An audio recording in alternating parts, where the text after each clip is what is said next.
إن الحمد لله نحمده ونستعينه ونستغفره ونؤمن به ونتوكل عليه ونعوذ بالله تعالى من شرور أنفسنا ومن سيئات أعمالنا. من يهده الله فلا مضل له ومن يضلله فلا هادي له، وأشهد أن لا إله إلا الله وحده لا شريك له، وأشهد أن محمدا عبده ورسوله أرسله بالحق بشيرا ونذيرا بين يدي الساعة.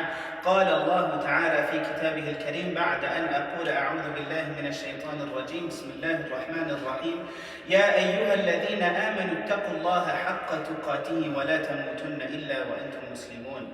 وقال تعالى: يا أيها الناس اتقوا ربكم الذي خلقكم من نفس واحدة وخلق منها زوجها وبث منهما رجالا كثيرا ونساء واتقوا الله الذي تساءلون به والأرحام إن الله كان عليكم رقيبا. وقال تعالى: يا أيها الذين آمنوا اتقوا الله وقولوا قولا سديدا يصلح لكم أعمالكم ويغفر لكم ذنوبكم ومن يطع الله ورسوله فقد فاز فوزا عظيما. أما بعد، فإن أصدق الحديث كلام الله، وخير الهدي هدي نبينا محمد صلى الله عليه وسلم، وشر الأمور محدثاتها، وكل محدثة بدعة، وكل بدعة ضلالة، وكل ضلالة في النار. We begin by praising Allah Azza wa Jal, for thanking Him for gathering us in this blessed day of Jum'ah, because we could have been anywhere else, but it is Allah Azza wa Jal who willed for us to be here in such a blessed gathering and to obtain the benefits of praying one of the most beautiful salahs throughout the week, the blessed day of Yawm al-Jumu'ah. And then we commence by praising and sending salutations upon the greatest human being to ever walk the face of this earth, Rasulullah sallallahu alayhi wa sallam, for verily he left for us the best example to follow. And those of us that follow in his footsteps are going to be the ones who are truly from amongst the successful. And we ask Allah Azza wa Jalla to give us the tawfiq in doing that. Allahumma ameen. And that is why it is so blessed and praiseworthy, especially on Yawm al-Jumu'ah, to send praises and salutations. And so I encourage firstly myself and then my brothers and sisters to send as much salawat and salam upon our Habib Muhammad sallallahu alayhi wa sallam. Allah Azza wa Jalla, He mentions in Surah Al-Kahf. So Surah Al-Kahf, many of us recite on a frequent basis, and it is very virtuous to recite on Fridays. So if we have not already done so, again, a humble reminder to read that before Maghrib, so that inshallah we can reap the benefits of reciting this beautiful surah. And there are many stories that are mentioned in Surah Al-Kahf. And one of these stories is the story of Musa alayhi salam. When he is addressing the people, a man comes up to Musa alayhi salam and he asks him, "Oh Musa, who is the most knowledgeable, right? Who is the most knowledgeable amongst us?" And then Musa alayhi salam, obviously being the prophet of Allah, being one of the greatest prophets, ulul azm, right? He was one of the few prophets that was given the blessing, the ability to even speak to Allah Azza wa Jalla. So in that moment, and it was reasonable for him to say that, knowing his position, he says, "It is me. I am the most knowledgeable amongst us." And so then, immediately, Jibreel alayhi salam, he comes to Musa alayhi salam and he says, "How can you speak without knowledge?" Right? How can you speak without knowledge? And Jibreel informs Musa alayhi salam that there is another person, there is another slave of Allah who is more knowledgeable than Musa alayhi salam. And so what Musa alayhi salam does is he requests Jibreel, he says, "Oh Jibreel, give me permission," and in a sense seeking permission from Allah to go and study, to go and learn from this person, because Musa did not know. And subhanAllah, just in that lesson, we learn the humility of Musa alayhi salam. And that is how we should, as believers, should be. Right? When something comes to us and when we learn of something that we might have been doing something for ages, but when we realize that that might not be the case, that might not be true, that might not be the best way, it is part of humility to then say, "Yes, that is correct. That is how I'm going to do it from now on." And that is exactly what Musa alayhi salam did. Even though, he could have responded differently. He could have said, "But there's no one more knowledgeable than me. Allah made me a prophet." But as soon as the news came to him that he is not the most knowledgeable, he then takes action. Right? He takes action. He goes and he asks Jibreel, "Can I seek knowledge with this person?" And so this person is none other than, and he is also a prophet of Allah. This prophet by the name of Khidr alayhi salam. And so then Allah Azza wa Jalla gives Musa the permission to then go and study with Khidr. And so when Musa alayhi salam approaches Khidr alayhi salam, he tells him that you will not, and when Musa requests, "Can I study with you? Can I follow you? Can I see what you do so that I can learn?" And so Khidr alayhi salam, he tells Musa that, oh Musa, you will not have patience to stay with me and to study with me. And so then Musa alayhi salam says, you will find me from among the patient. And then they both come to an agreement in which Musa alayhi salam goes and follows and studies with Khidr alayhi salam. And Khidr alayhi salam, he has one condition that he tells Musa. He says, I only have one condition. And that one condition is, whenever you see me do something, you cannot ask me about this thing. Why are you doing this? You cannot question me, because I have a task, I have some things that I need to complete. And while I'm doing this, you cannot ask me, why are you doing this, and ask me for an explanation. Right? And whatever Khidr alayhi salam doing is, again, divinely inspired. It is from Allah Azza wa Jal. But Musa alayhi salam does not have knowledge of this. And so this is what Khidr alayhi salam, he tells Musa, he says, it's going to be very hard for you. But Musa alayhi salam says, Insha'Allah, satajiduni insha'Allahu min as-sabirin. Right? Musa alayhi salam says, Insha'Allah, you will find me from among the patient. And so there's 3 incidents in which, inshallah, we will cover, and then we will go over the lessons of some of the things and benefits that we can glean and obtain from this. And so the first incident is Musa alayhi salam and Khidr, they approach a set of poor fishermen. And so they tell the fishermen that they need a ride from point A to point B. But however, they didn't have any money to pay the fishermen. However, due to the generosity of the fishermen, they were righteous believers, and so they agreed to take Musa alayhi salam and Khidr across from that point A to point B. And so as they enter that ship, and they're going on their ship, and the fishermen are busy, throwing their fishing nets, and they're basically busy with doing whatever the fishermen need to do to obtain their daily rizq, right? And so while they're in the midst of doing all of this, Khidr alayhi salam, he takes an axe, and he goes to the hull, the base of the ship, and he strikes a hole within the hull of that ship. And he strikes it such that it's not enough for the boat to sink, but it's enough for the safety of the ship to be compromised, such that they are able to get to safety, but the ship is temporarily no longer in service until they repair that. And so Musa alayhi salam, he's astounded seeing this, right? He's so shocked, because and right in that moment he tells Khidr alayhi salam, oh Khidr, these people are being generous to us. They're giving, they might not even have the ability, they might not even have the fuel, the funds to take us due to their financial position being poor. And yet what you do is, this is how you repay them? And then Khidr alayhi salam, he tells him, see, what did I tell you? You won't have the patience to study and to learn with me. And then in that moment, Musa alayhi salam had genuinely forgotten. Musa alayhi salam, he didn't remember. He just, in that moment, he couldn't believe what he was seeing with his eyes. And so then Musa, when he hears that from Khidr, he says, I'm sorry, ya Khidr, I forgot. Please forgive me, and I won't ask any more questions. And so then they continue. So while they get to the other side of the land, what Khidr alayhi salam then does next is, he sees a group of children playing. He sees a group of children, they're playing just like children play. And what Khidr alayhi salam does is, he takes one of those children from amongst those who are playing, and he eliminates that child. He eliminates that child. And so again, now Musa alayhi salam, now he knows he should not be asking questions. But subhanAllah, the act of killing, especially a child, is something that no human being really can fathom and understand. Right? So in that moment, Musa alayhi salam cannot help but ask Khidr alayhi salam. And he says, oh Khidr, what are you doing? You just eliminated a child. And so then Khidr alayhi salam, he then says, didn't I tell you, you won't have the patience to learn with me? And then Musa alayhi salam, he says, oh Khidr, fine, please just give me one more chance. It's like 3 strikes and I'm out. Give me one more chance to still learn with you and to follow with you. And this was a condition Musa set upon himself, alayhi salam. The Prophet sallallahu alayhi wasallam, he said that if Musa alayhi salam did not set this condition upon himself, he might have seen many more amazing things if he had continued to follow Khidr alayhi salam. Because as we will learn, in the third example that we learn from, Musa alayhi salam and Khidr, they are traveling, they're going on their journey, and they reach a town, they reach a village, just a village in which they're seeking provisions and they're seeking some sort of place where they could stay and rest for the night. But however, as we learned from the first story, they did not have much financial means to pay for whatever it is, resources that they were seeking. And subhanAllah, look at this. They are the 2 prophets of Allah during that time.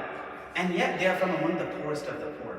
which again is a lesson in and of itself, that they weren't seeking the worldly means. They weren't seeking the riches and the wealth and all of this world that you find many people seeking today. But yet all they wanted and their focus was the akhirah, their focus was Allah, their focus was on the task that Allah Azza wa Jal had given to them. And so then, when they're seeking that shelter, and mind you, during that time, and this is a custom that we see, in our tradition, and it is still something that we as Muslims still do, that whenever we have whenever we have travelers that come into our town, and they're seeking just a basic provision, it is a right upon travelers, upon us, that we should do our best to give them, even if it's just water and food, just enough provision for them to take care of themselves. Because they're coming from a faraway land, they don't know anyone, they don't have anybody to help them, and so it is tremendous. It is a tremendously rewarding thing to give them and just house them and shelter them and give them whatever provisions they might need. And so what we find in the story of Musa and Khidr alayhi salam is that the villagers, they were so stingy, they were so unkind, that they did not even give them water or basic food to drink, basic water and food for their provision. And they, in fact, they got kicked out of that town. And so as Musa alayhi salam, at this point, he's very frustrated, right? And Musa alayhi salam, he was known to have a little bit of a temper, right? And so he's traveling with Khidr, and they're very angry. And as they're leaving that town, what Khidr alayhi salam, there was a portion of the fence, the surrounding areas within that town, bordering, there was a fence that was set between that wall. And so what Khidr alayhi salam does is, as he goes and as they're leaving, he goes and he fixes that area of that fence, or that surrounding perimeter that was compromised. He patched that fence for them. And so Musa alayhi salam, he's seeing all of this, and he's again confused. They were just kicked out of town, and as they're leaving, Khidr alayhi salam is helping them fix their border, their perimeter. And so he asks Khidr alayhi salam, he says, the very least you can do is go and seek payment from the townspeople for what you have done. Right? For what you have done. And so Khidr alayhi salam, again, he says, I told you that for anything that I do, while I'm doing it, you shouldn't ask me any questions. This is your third strike. This is the time where we both part, because you have allotted your maximum number of strikes. That's what Khidr alayhi salam, he tells Musa alayhi salam. And inshallah, in the next part of the khutbah, we will cover and we will discuss what Khidr alayhi salam's explanations for his actions were to Musa alayhi salam. We ask Allah Azza wa Jalla to allow us to seek the benefit in these stories and allow us to benefit from them and act upon them. أقول قولي هذا واستغفر الله العظيم لي ولكم ولسائر المسلمين فاستغفروه إنه هو الغفور الرحيم.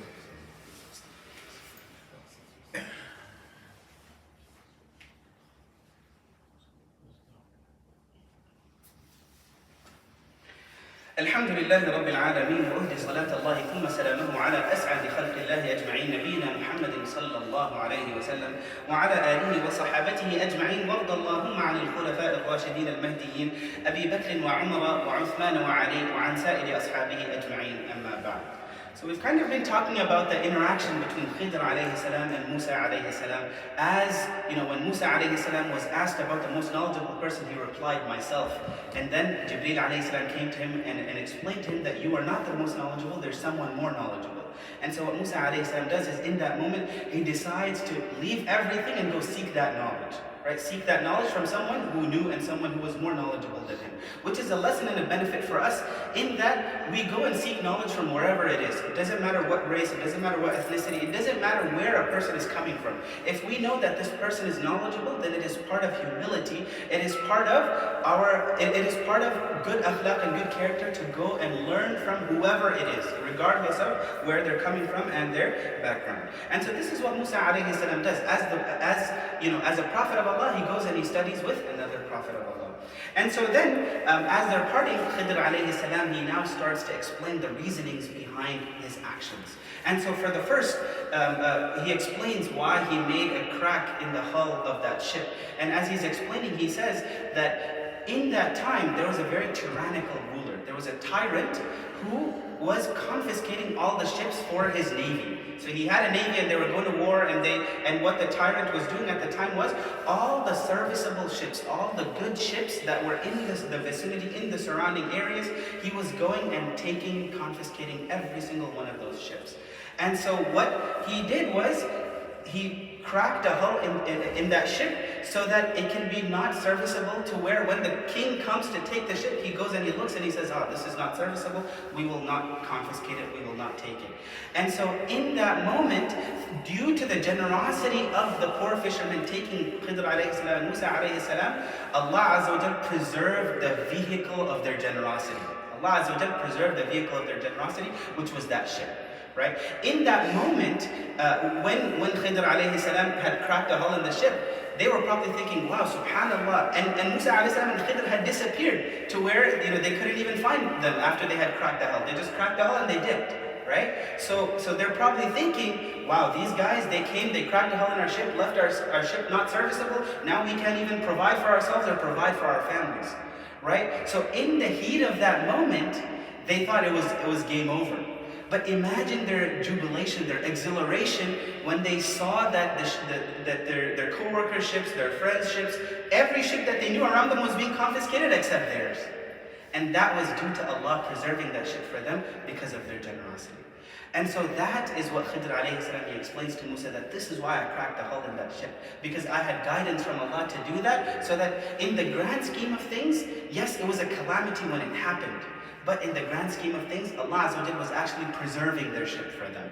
Because imagine having to patch that ship versus losing the ship in general. Which one is a greater calamity? I think we all know the answer to that. Right? And so Allah Azza wa Jal had preserved that ship for them rather than taking it from them through this small calamity. Right? And what do we learn from this? That any calamity that hits us, it is, in the grand scheme of things, it is good. What does the Prophet ﷺ he say? He says, عَجَبًا لِأَمْرِ الْمُؤْمِنِ إِنَّ الْأَمْرَ كُلَّهُ لَهُ خَيْرٌ. Right? That anything that happens to the believer, and inshallah that applies to each and every single one of us here today, Allahumma ameen. Everything that happens to us is good for us. Right? In that moment, we might not see it. But the bottom line is, Allah will never leave His slaves, His believers alone. Right? He will always take care of us. All we have to do is place that trust in Allah Azza wa Jalla. And so, again, just think about that, those fishermen, when you're going through something, how Allah Azza wa Jalla preserved that ship for them in the long run. Maybe we were coming and we got a ticket, or we got into an accident, or anything adverse in our life that happens to us. Try to put your trust in Allah Azza wa Jalla, and remember this hadith. If there was any, in today's khutbah, if there was one point that we can take away from this, it would be this. Right? عَجَبًا لِأَمْرِ الْمُؤْمِنِ إِنَّ الْأَمْرَ كُلَّهُ لَهُ خَيْرٌ. Anything that happens to the believer, it is good for them, inshaAllah ta'ala. And so the second incident where Khidr alayhi salam, he goes and he takes the axe and he murders that child. Right? He kills that child. And he explains this story to Musa. So he says that, and when he talks about the parents of this child, he says they were mu'minain. Right? Both of them were believers from Allah. They believed in Allah and they were good people. And as he continues, he says that this boy, Allah Azza wa Jal had given so many amazing memories with the parents. Right? Allah Azza wa Jal had blessed the parents with this child, and Allah Azza wa Jal had given them many good memories. And subhanAllah, one of the most painful things that we can experience, and we ask Allah to protect us from this, is the loss of a child. Right? There's not a lot of things that we can experience in terms of painful in this world that could be worse than that. And subhanAllah, we see this happening on a daily basis with our brothers and sisters overseas in Gaza and Syria and other places. We ask Allah to make it easy for them and give them strength. And subhanAllah, you find some of the most resilient, some of the strongest people is them. Right? Because even in the stroke of all of these calamities, what do they say? They say, Hasbi Allah wa ni'mal wakeel. Alhamdulillah. They're still sending praise upon Allah because they have understood this hadith that we just shared. عَجَبًا لِأَمْرِ الْمُؤْمِنِ إِنَّ الْأَمْرَ كُلَّهُ لَهُ خَيْرٌ. That they're waiting for that reward from Allah because wallahi, it is going to come. Allah Azza wa Jalla, what does He say? The promise of Allah is always true. Ya ayyuhan nas, inna wa'da Allahi haqq. That Allah Azza wa Jalla's promise will always come true. And so Khidr, he continues, he says that this child that Allah Azza wa Jalla had given to them, he was going to grow up and he was going to be a very arrogant child. He was going to be a child that was going to bring great harm and disappointment and all negative things with his parents. Right? He was going to give them a great source of sadness and trouble. And subhanAllah, we said that one of the most painful things is the loss of a child. But for some, this could be an even greater loss, is when you see your child grow up and they don't care about you, they disrespect you, they don't show any mercy towards their parents, and their parents raised them while they were young. And so this, Allah Azza wa Jal, He took this child to then replace it with another righteous child. And that is also the sunnah of Allah Azza wa Jal, that when He takes something from you, He will replace it with something better if you place your trust in Allah Azza wa Jal. That whatever Allah takes, He will replace it with something better when you have trust and when you have patience in the reward of Allah Azza wa Jal. And so this is what Khidr alayhi salam, he says, that Allah Azza wa Jal had given, with the first child that was taken away, Allah Azza wa Jal had given them amazing memories. And with the second child that Allah Azza wa Jal was going to give them, Allah Azza wa Jal is not going to give parents who are mu'mineen children that are kafirin. Right? Allah Azza wa Jal is going to give them children who inshallah will be qurrat a'yun to them. And that is the dua that we all make for our spouses and for our children. Right? رَبَّنَا هَبْ لَنَا مِنْ أَزْوَاجِنَا وَذُرِّيَّاتِنَا قُرَّةَ أَعْيُنٍ. And so this was what Allah Azza wa Jal had replaced, the child that He took, with a child that gave them good memories when they were young, and a child that would show them, would make the dua, رَبِّ ارْحَمْهُمَا كَمَا رَبَّيَانِي صَغِيرًا. A child that would make dua for them even after they are no longer on this earth. And that is one of the greatest blessings that Allah Azza wa Jal can give us, if we think about it, is a righteous child that makes dua for us when we are no longer even here. Right? Imagine what better gift can Allah Azza wa Jal give us, right, than to leave a legacy like that. And so we ask Allah to give us legacies like that. Allahumma ameen. And as for the last incident that Khidr alayhi salam and Musa alayhi salam had experienced, Khidr alayhi salam with the town that would not give them any, not even water, not even food. Khidr alayhi salam, he explains that as they were leaving, he patched up that fence, or patched up that surrounding that perimeter, because beneath that wall, beneath that fence, beneath that structure, was a treasure that belonged to two orphan children, to two orphan boys. And so imagine, these two children, they had lost their father when he was very young. And what does Allah Azza wa Jalla say about the father? He says, وَكَانَ أَبُوهُمَا صَالِحًا, that he was a very righteous man. And Allah Azza wa Jalla had taken him when he was in his younger age, and he could not allow, or he was not given the ability to see his children grow into their later years. And so Khidr alayhi salam, as he's explaining this, he says that the reason why I patched that was because beneath that wall there was a treasure that there was a lot of wealth that the righteous father had buried for his orphan children to then take when they were young men, because that's when they would need that wealth. That's when they would, they're starting a family, they need to take care of things. That is when the wealth that they had would benefit them the most. And I want us to imagine, subhanAllah, the dua of the mother of these children. She must be making dua, Ya Allah, where's the rizq going to come from? When is the help? When is His help going to come from? Right? And that, that dua, Allah Azza wa Jal had delayed that dua for her. Because I want us to imagine this situation where if the wall had fallen over and they were coming from a very stingy town in which the rulers of that area were oppressing their people and not even providing them with basic food and provisions. Imagine if they had found that treasure when the children were young, the two boys were young. The two boys, they're helpless, they can't help themselves. And their mother, the same situation. So if the townspeople had found out that there was an immense amount of treasure lying beneath that wall, what do you think they would have done? They would have kept it for themselves, right? And so that is why, through the wisdom of Allah Azza wa Jal, He guided Khidr to fix that fence so that the mother's dua for the rizq from Allah, for the help from Allah to come, it was a bit delayed, but Allah Azza wa Jal, she saw the fruits of that dua. Is when her children had grown up and they then had found that treasure. Because then the two boys, they can safeguard that wealth. They can safeguard that wealth, and they can prevent it from being taken away from oppressing and tyrannical people such as the leaders of that town. And so that is where, and subhanAllah, we look at what Allah Azza wa Jalla, He says in the Quran, that the children, they were saved due to the righteousness of their father. وَكَانَ أَبُوهُمَا صَالِحًا. And subhanAllah, we make dua, we say we want righteous children, we say we want our children to memorize the Quran, we say we want our children to do X, Y, and Z. But Allah Azza wa Jalla, through this story, it tells us to look within first. Right? Am I, as a father, doing what it takes to have children and to be worthy, to be deserving of children who will make dua for me, who will be that righteous child, who will take care of things, and who will be a righteous young Muslim who is leading his life in the pleasure of Allah Azza wa Jalla? Am I doing that now so that when I'm no longer here, I will have a child who will make dua for me? That is something we need to ask ourselves, brothers and sisters. Because what we find today is, we want our children to be like this, or like one way, or be righteous, or do all of these things. But then we need to ask ourselves, am I doing that right now? Am I being that good example? Am I leading by example so that my children can see me going to the masjid, that my children can see me doing all these righteous things, so that they can then get motivated and then do that? Right? So that's what we learn. One of the lessons that we learn from the story is to always look within. And subhanAllah, one common theme that we see throughout all of these stories is, number one, is to trust in Allah Azza wa Jalla's wisdom. Right? SubhanAllah, even Musa alayhi salam, who was a prophet of Allah, and knowing that Khidr is also a prophet of Allah, SubhanAllah, even he was motivated to ask these questions to Khidr. He couldn't understand the qadr of Allah. And this is one of the pillars of our faith, right, is to believe in al-qada wal-qadr.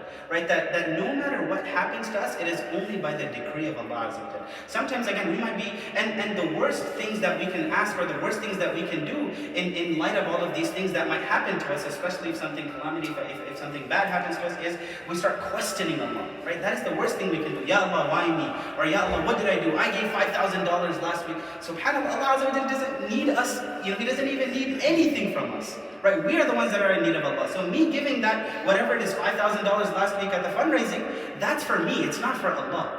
It's for me, because Allah doesn't gain, Allah doesn't benefit from anything that we do. Even if the entire world were to disobey Allah, nothing would decrease in terms of Allah Azza wa Jalla's kingdom and His wealth and everything that Allah Azza wa Jalla has. It would not take away, not even 0.0001%. And so whatever it is that we do, we always need to be humble, right? We need to be humble in our dealings, especially with Allah Azza wa Jalla, and we always need to be content. Yes, sometimes it can be hard. Yes, sometimes tears might be shed. Yes, it might be difficult, but we always have to remember, عَجَبًا لِأَمْرِ الْمُؤْمِنِ إِنَّ الْأَمْرَ كُلَّهُ لَهُ خَيْرٌ. We ask Allah Azza wa Jalla to allow us to obtain the benefits that we learned from the story of Musa and Khidr alayhi salam. We ask Allah Azza wa Jalla to allow us and give us the ability to always trust in Him regardless of whatever situation that we are placed in. We ask Allah Azza wa Jalla to give us the strength to succeed in the tests and trials and things that Allah Azza wa Jalla puts in our life.